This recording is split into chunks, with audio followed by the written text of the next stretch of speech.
Manda ver se o povo tá querendo ouvir você hoje.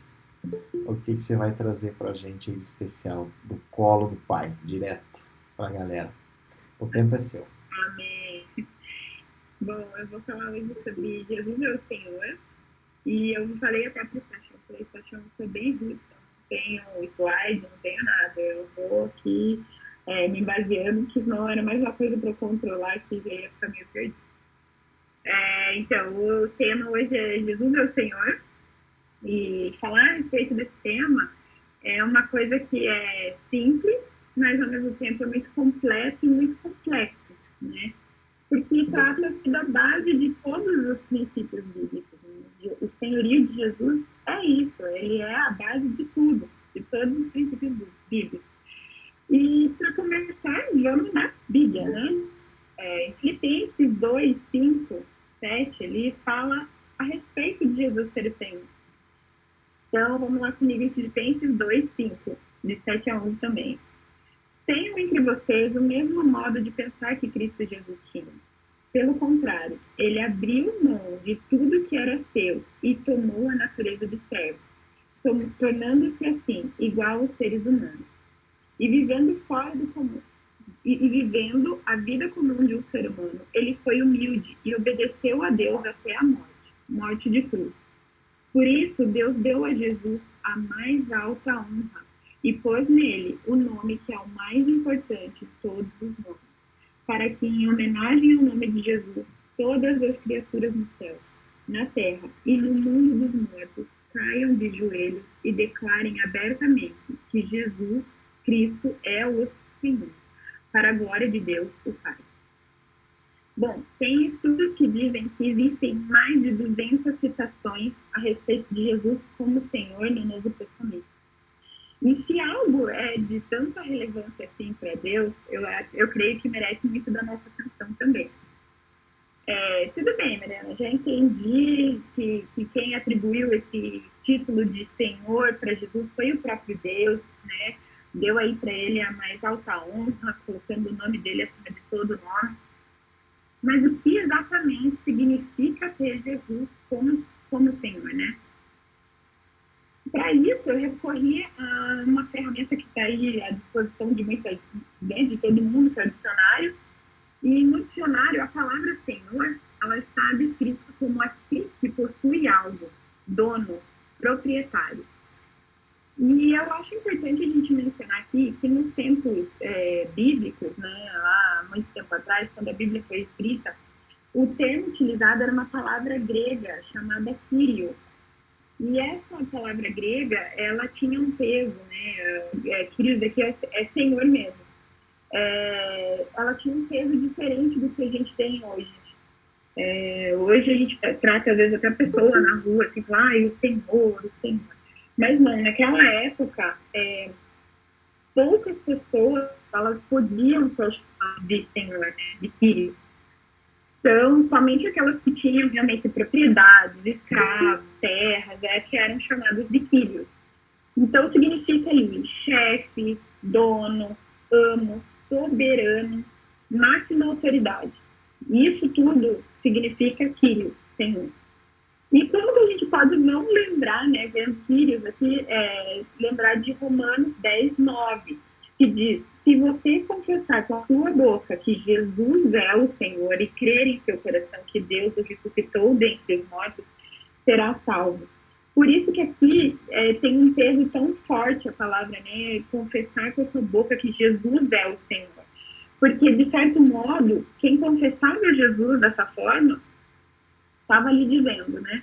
Jesus, você é meu chefe, é meu dono, né? Meu soberano, meu proprietário, aquele que manda em mim. Tudo que eu sou, tudo que eu tenho, né, pertence a ti, você é meu amo. E o contrário do Senhor é escravo, é o oposto. E aí que nós nos encaixamos, né? O Senhor é dono da vida do escravo. Mas quando se referiam a qualquer senhor que fosse dono, né, de escravo, a palavra Kyrios, ela era escrita em minúsculo. Então, ela só é usada em letra maiúscula para designar César, o imperador de Roma. porque ele era classificado como o Quírios dos Quírios, o Senhor dos Senhores, era o mais alto grau lá de autoridade. Porque ninguém possuía nada, quando escravo, né, ninguém era dono de nada. Roma tinha tudo. E, por outro lado, nos tempos bíblicos, Paulo viu o crescimento de um outro reino, né? Um reino que é de Cristo Jesus. E ele tinha tão forte no coração dele a importância da palavra do Senhor, que ele tinha a plena certeza de que nada do que ele possuía era dele mesmo, nem mesmo a própria vida. Era tudo do Senhor. E um exemplo disso era a forma como Paulo assina todas as cartas dele. Ele frequentemente menciona servos de Cristo Jesus, e Senhor Jesus Cristo. Então, está escrito em todas essas cartas dele, ele se designa dessa forma. E aí eu quero chamar também a atenção para uma coisa que é uma diferença que existe entre reconhecer Jesus como o Messias, que é o Cristo, nosso Salvador, e reconhecê-lo como Senhor, crer e confessar que Ele é o nosso Senhor. Jesus mesmo trata numa das passagens bíblicas lá em Lucas 6,46, ele fala: por que vocês me chamam de Senhor, Senhor, e não fazem o que eu digo? Então, ele mesmo já dizia, né? Nada adianta a gente reconhecer ele como Messias se não obedecer aquilo que ele está falando, né? As nossas ações, elas têm que ser condizentes com as nossas palavras. E confessar o Senhorio de Jesus com as nossas bocas, enquanto a gente não submete nossa vida a ele, é inútil. Se ele é verdadeiramente nosso Senhor, então é ele quem domina sobre tanto nas nossas palavras, quanto nos nossos atos. Para isso acontecer, a nossa mente tem que estar alinhada com a de Cristo, para que assim as nossas atitudes reflitam essa nova mentalidade. Como diz lá na palavra em 1 Coríntios 2,16, pois quem conhece a mente do Senhor para que o possa instruir, mas nós temos a mente de Cristo. Ter a mente de Cristo significa justamente ser instruído pelo Senhor, né? Aliás, esse é um aspecto muito interessante a respeito do senhorio de Jesus, que ele deseja que a gente também tenha acesso àquilo que ele pensa, àquilo que ele sabe, né? Ele quer, nós somos convidados a sermos co-criadores com ele, assim como, né, Deus nos chamou Adão para lhe dar nome aos animais e tudo, ser co-criadores com eles, com ele, com Deus, nós também somos chamados a isso. É um senhorio completamente diferente, né? Ele tem a minha vida, mas ele se importa também porque ele quer que eu pense da mesma maneira que ele e eu também contribua para o reino dele. Então, ter a mente de Cristo é levar todo e qualquer pensamento à obediência, à avaliação e à aprovação de Cristo. Nós precisamos nos tornar hábeis em acessar a mente de Cristo, que já nos é dada. Então, ela está disponível, ali como diz, né? Nós temos a mente de Cristo, ali em 1 Coríntios 2,16, mas nós precisamos aperfeiçoar essa habilidade de acessar essa mente, né? A mente de Cristo. E como é que a gente vai fazer isso? Através da oração, leitura bíblica, comunhão com os outros irmãos, impressões tocadas por Deus em nós, né? Através de sonhos, visões. Então, basicamente, é através do nosso relacionamento com Deus. E é importante eu lembrar aqui de um outro, né, de um versículo que fala sobre isso, que está em Atos 17:28, que fala: pois nele, em Cristo, nele vivemos e nos movemos e existimos. Como alguns dos vossos poetas disseram, somos também sua geração. Ou seja, é só em Cristo Jesus que a gente tem essa mentalidade, nós nos movemos, existimos e vivemos. Então é importante ter isso na nossa mente também. E aí, É impossível eu falar a respeito do senhorio de Jesus sem mencionar dois pontos que são super importantes na caminhada cristã, né? A criação do homem e a salvação da humanidade. Vamos ao primeiro tópico de tudo aqui, a criação do homem. Deus criou o homem como a segunda maior autoridade sobre as coisas criadas. Então, na hierarquia de Deus, lá, vem primeiro Deus e depois o homem. A posição de autoridade do homem, ela é grande, é uma responsabilidade muito grande, é uma autoridade que Deus conferiu, que tem um peso no sentido de importância, não de fardo. Então, significa que entre Deus e o homem não deve existir nada que tenha autoridade sobre o homem. Nada pode roubar essa autoridade do homem. Esse foi o design original, né? Se não Deus. Ele sempre, é importante também lembrar, o homem está sempre debaixo de uma autoridade. Toda vez que ele sai do governo de Deus, do governo de Jesus Cristo, outra autoridade passa a dominar a sua vida. Então, fica como se fosse lá na hierarquia, o perfeito é Deus e o homem, aí vem uma interferência no meio, né? Deus vem, e aí se o homem não se submete a Deus, ele tem ali uma interferência, algo está interferindo no relacionamento dele com Deus. E foi exatamente isso que aconteceu. Quando Adão pecou, ele ficou debaixo do governo do medo e da morte. Né? Teve ali essa interferência. Tanto ele quanto a sua descendência, a partir dele, passaram a ser escravos do pecado e da morte. Então, passou assim, na queda, passou a ser Deus, o pecado, né? Ali o governo do medo e da morte, e, por fim, o homem. Então, o homem passou a estar separado do relacionamento perfeito com o seu Criador.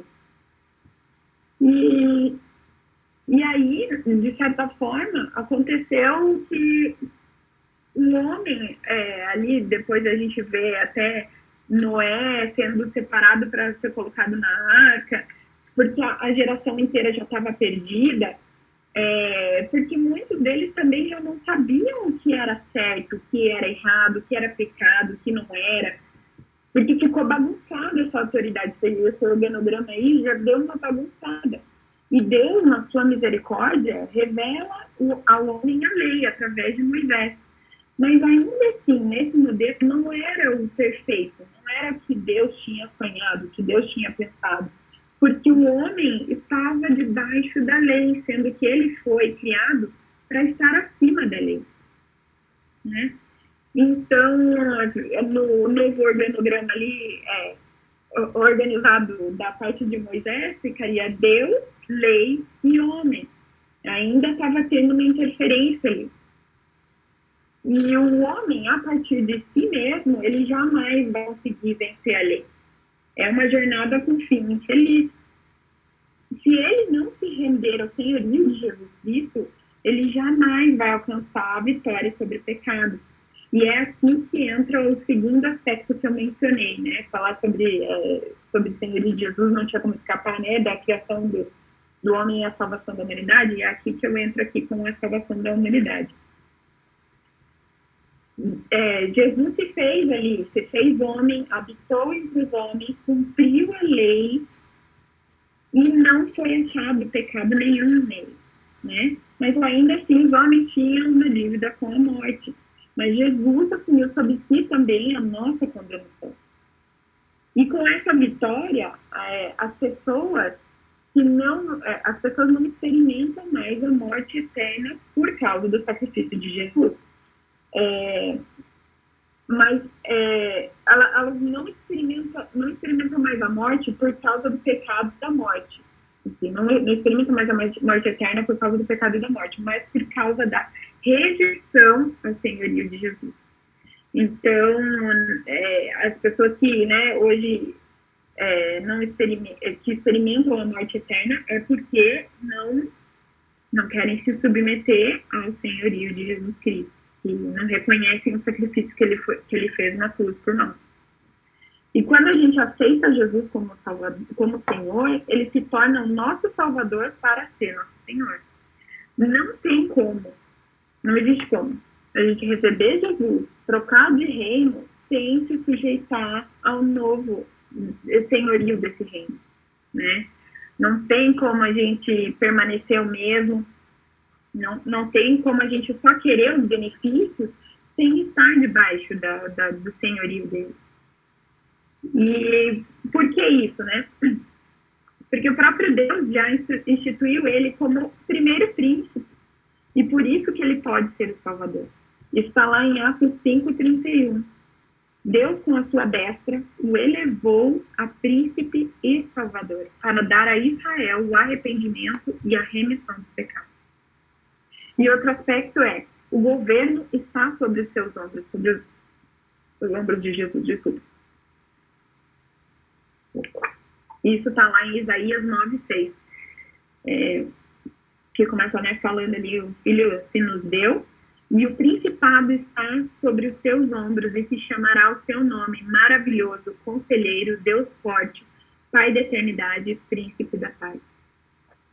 Se nós não estamos debaixo do senhorio de Jesus, estamos debaixo de outro senhor. E esse outro senhor pode ser, que é quem está dominando nossas vidas, né? Pode ser o quê? Satanás, que tem como base do governo dele mentira, homicídio e destruição. Podem ser domínios e riquezas, ou seja, ali, né, tudo da carne, ídolos mudos, vontades, né, vontade do seu próprio ego, vontade ali, né, a carne, os nossos próprios desejos. Então, se a gente não está debaixo do senhorio de Jesus, significa que a gente tem um outro senhor, né? Não tem como. O homem, ele sempre vai estar debaixo de uma autoridade. E aí cabe a escolha dele, né? E o plano perfeito, o plano eterno de Deus sempre foi trazer tudo e fazer convergir sob o senhorio de Jesus. Isso está escrito lá em Efésios 1:10. Isto é, de fazer convergir em Cristo todas as coisas, celestiais ou terrenas, na dispensação da plenitude do tempo. Ou seja, o próprio Deus já instituiu isso, e esse é o plano perfeito dele, né? Fazer tudo convergir para o senhorio de Jesus, sobre a autoridade dele. Todas as coisas foram criadas por Jesus, todas as coisas voltaram ao senhorio de Jesus, todas as coisas serão sujeitas a ele pela igreja. Jesus é, não tem mais nem menos. Se Deus instituiu ele ali, a gente tem que levar em consideração isso mesmo e haver a mudança no nosso interior. E o que eu acho interessante é que eu até mencionei, todas as coisas serão sujeitas a ele pela igreja, é que a gente fica num ponto a respeito da unidade mesmo da igreja e da importância que isso tem. Quando a gente aceita o senhorio de Jesus de maneira individual, é a nossa salvação, né? A gente alcança a nossa salvação. Beleza, eu reconheço Jesus como meu Senhor, meu Salvador e tal. É algo que é para mim. Mas se a gente quiser expandir, desfrutar de todos os benefícios da salvação num nível maior, né, amplo, abrangente, a gente precisa descobrir como viver debaixo do senhorio de Jesus também no meio coletivo. Os perdidos, uma parcela grandiosa, plena ali, dos perdidos, vai crer no testemunho de Jesus quando nós, a igreja, formos um só. E isso não sou eu que estou falando aqui uma mensagem motivacional, assim, que bonitinho, vamos estar juntos. Não sou eu que estou falando. Está lá em João 17:21. Diz assim: e peço que todos sejam um, assim como tu, meu Pai, estás unido comigo e eu estou unido contigo, que todos os que crerem também estejam unidos a nós, para que o mundo creia que tu me enviaste. Então, o próprio Jesus falou isso, né? Junto a gente vai ter mais força. Se a gente estiver aqui falando a mesma língua, debaixo da minha autoridade, trazendo o reino, né, através de trazendo a justiça mesmo, né, como discípulos de Jesus, como meus discípulos aqui, como se Jesus estivesse falando, é aí que a gente vai alcançar a grande parcela, é aí que todo mundo vai crer e falar, nossa, realmente, esse é o Senhor, é o Filho dos Filhos, esse é o Senhor. Senhor, né, sobre o Senhor dos Senhores. Então, quando a gente confessa Jesus como nosso Senhor, a gente tem que ter a consciência e ser aperfeiçoado dia após dia de que nós fomos crucificados com Cristo. Como Paulo diz lá em Gálatas 2, 19 e 20. Nós temos que abrir os nossos corações e deixar que Jesus tenha acesso a todos os cômodos da nossa casa. Né? A partir do momento que nós dizemos que somos dele, entregamos nas mãos dele o controle da nossa vida, entregamos ali a nossa mente, nós levamos cativo em obediência a Cristo os nossos pensamentos, a gente tem que deixar um livre acesso para Jesus operar nas nossas vidas. Ele tem que ter, ele tem, não existe parte que eu vou falar assim, Jesus, pode deixar, essa aqui, deixa que eu domino aqui no peito. Não, essa aqui, deixa comigo. Não, Jesus, ele tem que ter acesso a absolutamente todos os cômodos dessa nossa casa, que somos nós. E eu queria até encerrar fazendo um convite justamente para isso. Que a gente possa olhar para si mesmo, né, para nós mesmos aqui, e refletir, levar para Deus assim, Deus, existe ainda alguma parte que eu não estou permitindo que Jesus seja o Senhor? Que Jesus entre e venha mudar essa minha mentalidade, mudar aquilo que precisa ser mudado? Ou existe algo que eu ainda estou fazendo que desagrada ao Senhor? Que eu esteja me submetendo a uma autoridade que não seja sua? É importante a gente pedir para Deus para fazer um check-up do nosso coração, da nossa vida. E se a gente identificar que existe algo que esteja roubando essa autoridade dessa forma, a gente pode olhar para Deus e falar assim, Deus, eu reconheço a vinda do seu Filho Jesus para a Terra. Eu reconheço ele como meu Senhor. Eu reconheço. Eu não entendia muito bem o que significava a parte do senhorio antes, mas agora eu entendo e eu quero que ele seja o meu Senhor. Eu quero que ele mude aquilo que precisa ser mudado. Então, de certa forma, pedir justamente para que essa verdade do senhorio de Jesus nas nossas vidas, ela fique enraizada de uma maneira profunda nos nossos corações. Que a gente possa sempre se basear assim, Deus, é isso mesmo? É esse o caminho que eu deveria estar andando? Isso aqui está tirando minha paz, então talvez isso não seja o que o Senhor tem para mim. Então, que a gente possa estar fazendo sempre esse check-up dia após dia, para a gente poder sempre estar nos submetendo ao senhorio de Jesus, aquilo que ele tem para nós. Eu acho muito importante dizer que, mesmo se a gente identificar que algo não está de acordo, a gente tem a solução. A solução está em Cristo Jesus. A solução está na gente orar e pedir para Deus mostrar o caminho. A própria palavra diz, né? Pedir sabedoria e ele dá a todos livremente. É esse o desejo desse Senhor que quer que a gente participe, que a gente seja co-criador com ele. Então é isso, meus amigos. Esse é o senhorio de Jesus. É um Senhor que é leve, traz alegria, endeita os nossos caminhos e gera transformação. Não tem como você ter um encontro com Jesus e permanecer o mesmo. Não tem. Ele vai te transformar.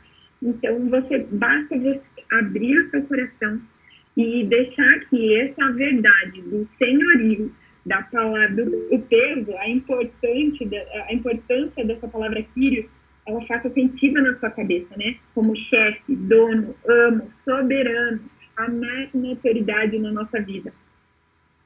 É isso aí, meus amigos. Muito bem, Mari. Obrigado por esse coração tão gostoso, tão legal. É um ensino precioso, né? Um ensino, meu Deus do céu, né? Se a gente só aprendesse isso, acho que 50% da caminhada já estava resolvida, né? Aprender mesmo, aprender de dentro para fora, né? Que bom que você terminou um pouquinho mais cedo, que dá tempo da gente aqui, né, perguntar e trocar. Enquanto aí o pessoal molha o bico,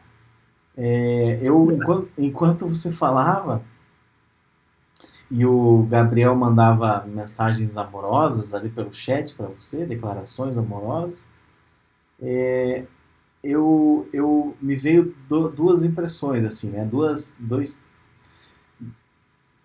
Talvez duas metáforas assim. Eu acho que um pequeno equívoco que a gente comete, eu falo a gente, humanos, igreja, talvez eu às vezes assim, né? E vai. Ao invés de a gente escolher crescer como súdito, né? E o súdito é aquele que se submete ao Senhor, né? E se submeter significa se submeter mesmo na caminhada cristã, né? E querer crescer como súdito é você mudar a sua mente para crescimento como súdito. Então você passa a aprender e consumir conteúdo e experiências para desenvolver a tua mentalidade de súdito, né? De eu me submeto a esse Senhor. A gente, ao invés de desenvolver isso, por alguma razão, às vezes a gente quer desenvolver a mentalidade de diplomata, que não é súdito, porque o diplomata não pertence àquele país. Ele às vezes está naquele país, tem autorização para estar naquele país, está bem nutrido, está dentro de um escritório super engomadinho de diplomata, com várias regalias, aprende a entender a regra daquela nação, o que tem que fazer lá para se parecer com aquela nação, mas de fato ele não é um súdito daquela nação. E a gente acaba ficando bom nisso, assim. Né? A gente fala assim, olha, eu sei tudo para eu parecer o súdito, mas na verdade eu sou um diplomata, porque tem algumas coisas que eu não quero fazer. Né? Eu não quero seguir a regra e tal.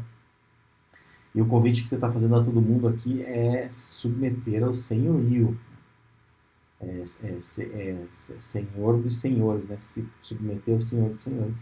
E isso não é ser diplomata. Isso é ser súdito.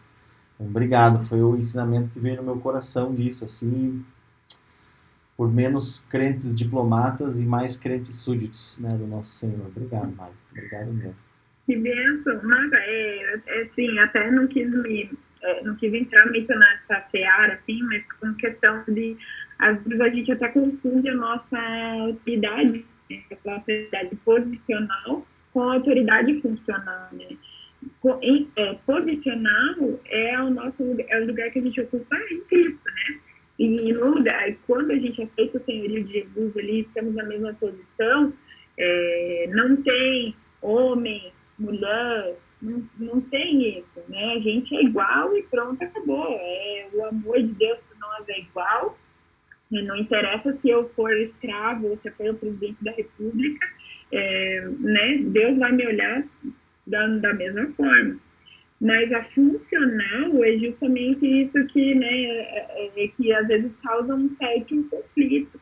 Porque na autoridade funcional, aí sim tem o papel do homem, o papel da mulher, né, o papel do marido, o papel da esposa, o papel nosso como filho, como, né, na sociedade, que a gente, tudo bem, se eu estiver conversando com um guarda crente, eu sou crente também, e aí eu não posso, né, dizer assim, nós somos exatamente iguais. Não, a gente está ali com funções diferentes, né? Se eu fizer uma besteira no trânsito ali e o guardinha for me multar, não vou falar para ele, mas veja, nós somos todos iguais, né? Sim, somos todos iguais quando estamos ali nos observando na posição de Cristo Jesus, né? Sob a ótica dele. mas funcionalmente eu tenho que sim me submeter às autoridades que estão aqui e tudo mais. Então é importante a gente não confundir essas autoridades.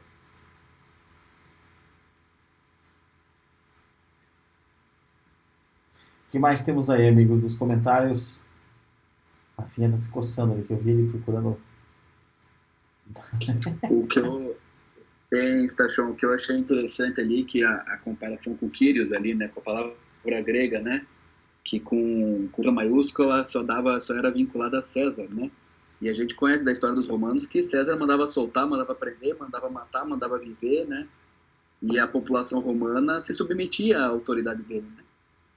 E Paulo viu e escreve, usa o mesmo termo para Jesus, né?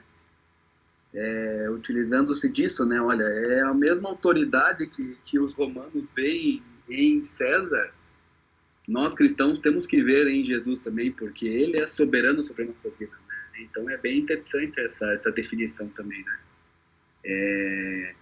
Saber que em tudo, né, em todas as nossas ações, nossas atitudes e todos os nossos em tudo que nós vivermos aqui na Terra, nós estamos submetidos a essa autoridade, né?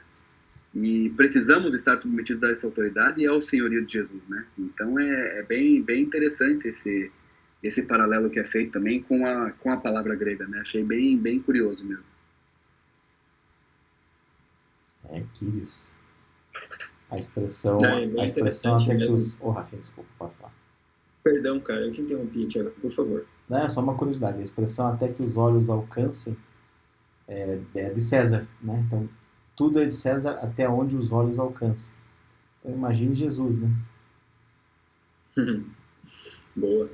E é legal, eu vou puxar o teu comentário aí, porque o que eu ia falar era exatamente sobre o fato de que se a gente não está servindo a Jesus, né, se a gente não está submisso, isso a Mari comentou bastante no papo dela, ali na aula dela, eu acho bem bom, porque se a gente não está servindo a Jesus, a gente está servindo alguém. E aí eu queria só citar algumas coisas básicas assim para a gente identificar, né, quem tem sido o Senhor, né?